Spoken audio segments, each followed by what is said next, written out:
from it. Destiny arrives all the same.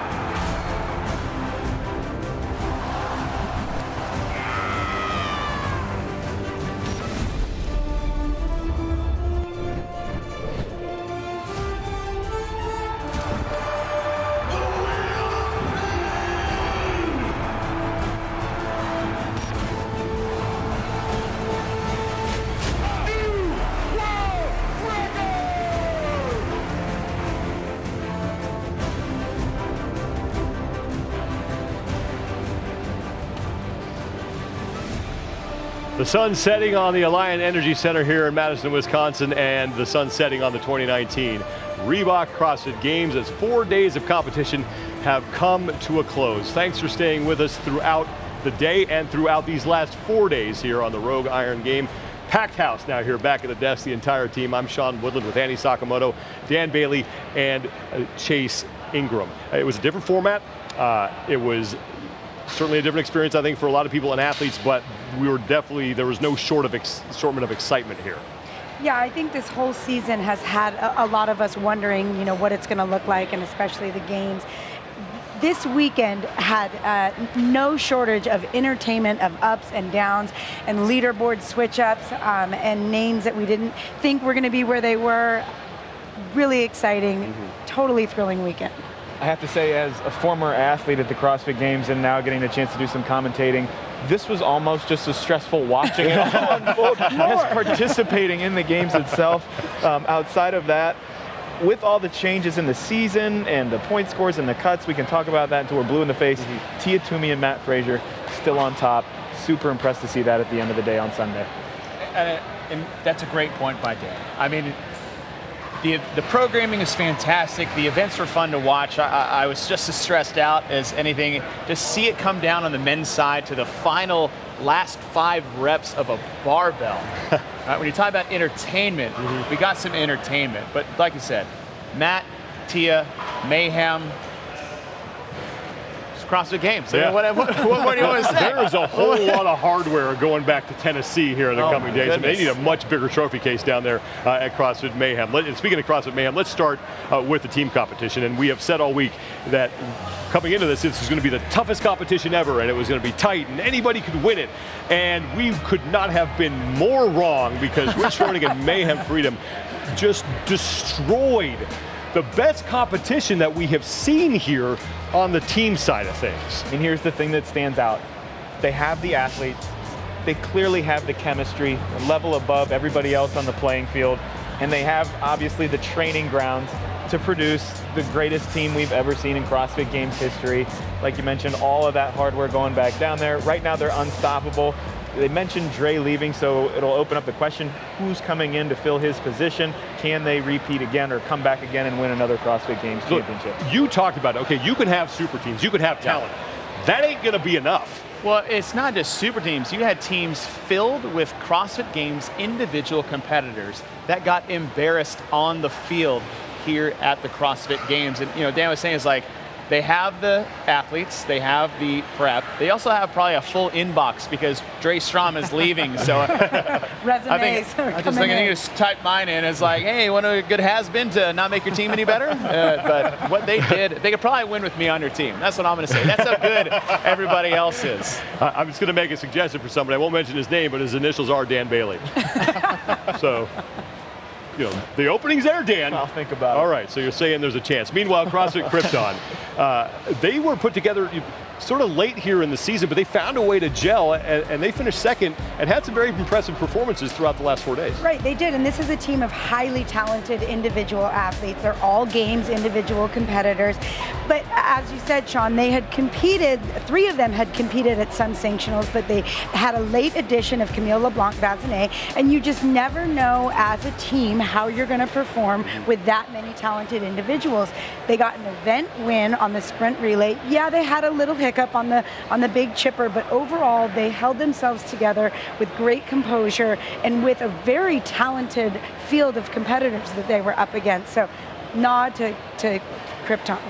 And give credit to Invictus. They finished on the podium in 3rd place. They had the battle to get there, and look, who knows, if they go back to the drawing board, figure things out, maybe they find themselves pushing the Mayhem teams for the overall lead. Right. I mean, they put them together at the beginning of the season, too. I mean, what they did coming in, it was funny is that they were the first team to qualify for the CrossFit Games out of Dubai, in which it was hailed as a team programming that only favored individuals. Well, they proved themselves as a team as well here at the CrossFit Games. Let's go to the women's side of the competition, where we saw history made by Tia Toomey, the first woman to win 3 CrossFit Games championships. Kristen Holta, she winds up on the podium for the first time in her career. And Jamie Green has been on the podium as a member of a team. Now she stands there as an individual, and Catherine Davids-Daughter wasn't able to hold on to 3rd place. She drops to 4th. Carrie Pierce rounding out the top 5. But to see the way that Tia Toomey competes, and then the way that she carries herself afterwards, and that she speaks of her competition, I mean, that is a class act, and I think a champion that the entire CrossFit community can be proud of. Yeah, I mean, she was so dominant all weekend. She only had 2 finishes outside of 4th place, and those were 12th place finishes. Those are not bad finishes. She had a handful of event wins, which ties her with Sam Briggs with 11 event wins, which is the 4th best of all time. But here's what I'm most impressed with, and you touched on it, Sean, which is it's not her physical game, it's that her mental game has finally caught up to her physical game. And on a weekend where she was faced with a lot of unknowns, looming cuts, she handled herself with such composure. There were so many events that she was so far ahead of these other ladies. I can only imagine that we have not even seen the full potential of Tia-Clair Toomey. That is the scary thing, that she keeps getting better, and you wonder now, have we seen the ceiling with her? And I mean, it's hard to say that we have, because she just continues to get so much better. We spent a lot of time talking about Kristen Holter. We had to make up for lost time. Let's give her due. One of the most consistent athletes we have seen, 7th overall the last 2 years, first time on the podium from her, and just an outstanding performance for the last 4 days. Yeah, you got to feel so good about Kristen Holter, not only just getting on the podium, but taking a 2nd place finish. Consistency is key in what we talk about in CrossFit. How good are you across a broad and a very wide and deep amount of work? And her hard work has finally paid off. No finishes today outside of the top 6.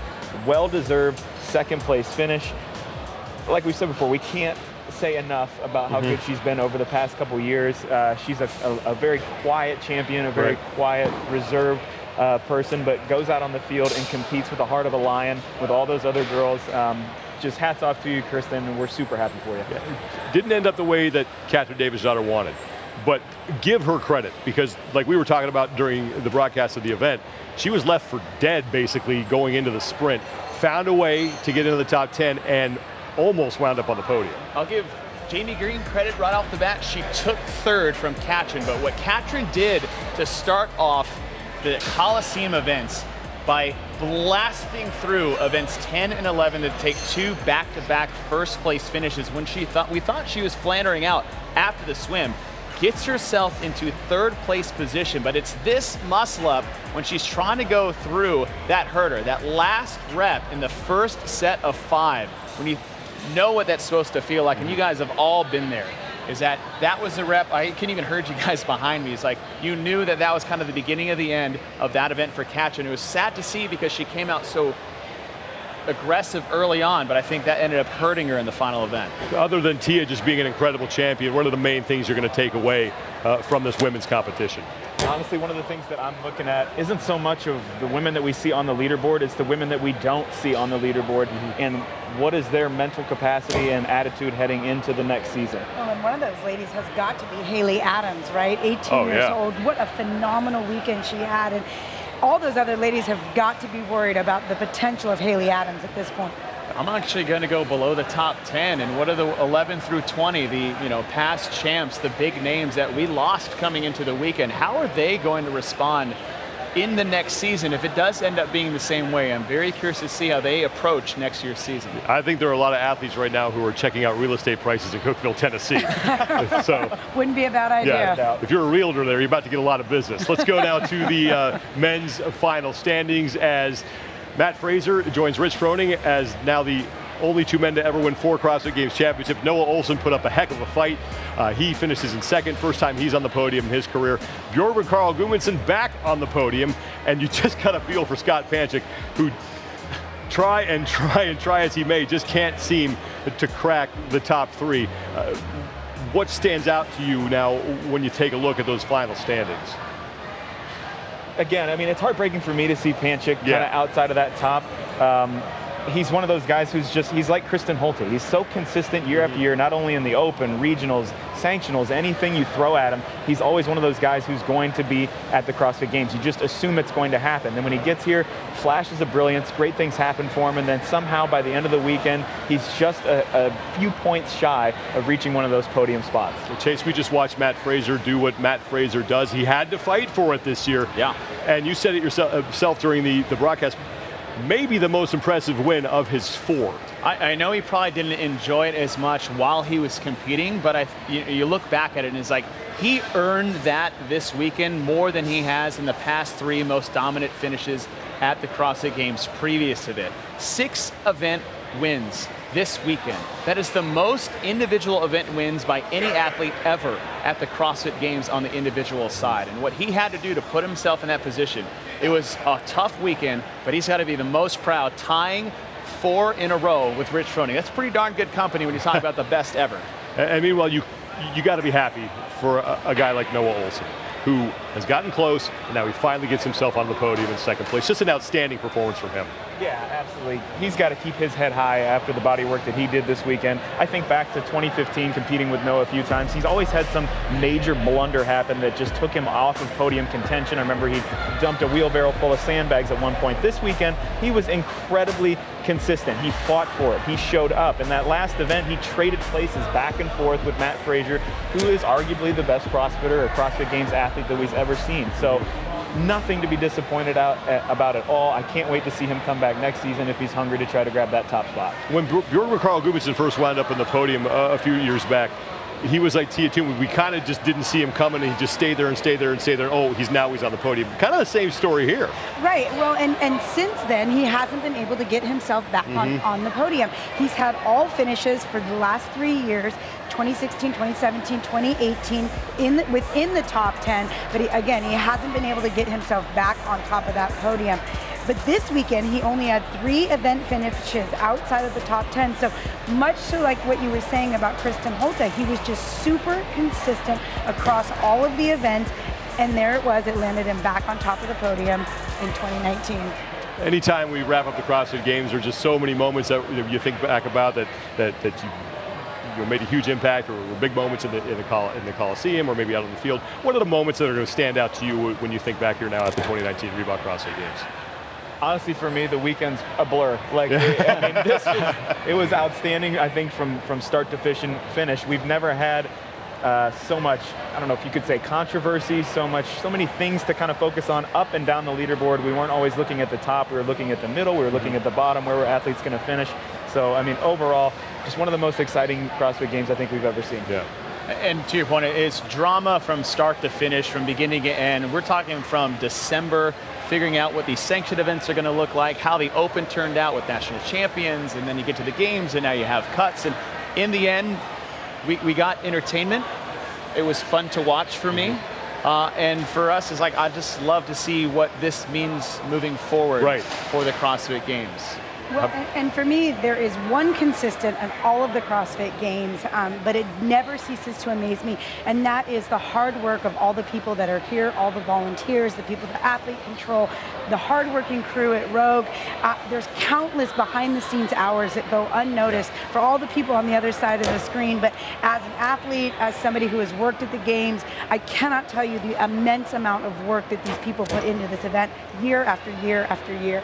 It does not happen without all the volunteers, without all the equipment crew, without all the hardworking crew here at Rogue, who they're here before we are, and they leave way after we do, and they have busted their butts for the last 4 days to put on this event. I want to ask you about what you said. What does this mean now moving forward? How do athletes have to not only change their preparation, but also their mindsets as they move through the season and towards the CrossFit Games? I think you got to set the schedule now. You got to look at what's coming. We have the Open coming back in October, and then the sanctioned event season happens. And we have nearly 30 sanctioned events coming into next season. The only thing we don't know is what the CrossFit Games are going to look like landscape-wise in 2020. More experience is going to yield to better results, I believe, at the end. And with different events all lined up throughout the season, make sure you set your schedule early with your coach and look at your season and see how it shakes out for you moving forward in 2020. And on that note, that is going to do it for us here at the 2019 Reebok CrossFit Games. I want to thank everybody on our crew who has worked so incredibly hard to bring this production to you. All the guys behind the camera here, our stage manager KJ, she's been fantastic. Everybody in the truck, I wish I knew all your names or could remember all your names right now. I'd spout them out if I could, but Charlie Doobie, our producer, has been fantastic. But everybody in the truck who's worked really hard to bring this top-notch production to you. Katie Henniger for giving us the opportunity to do it.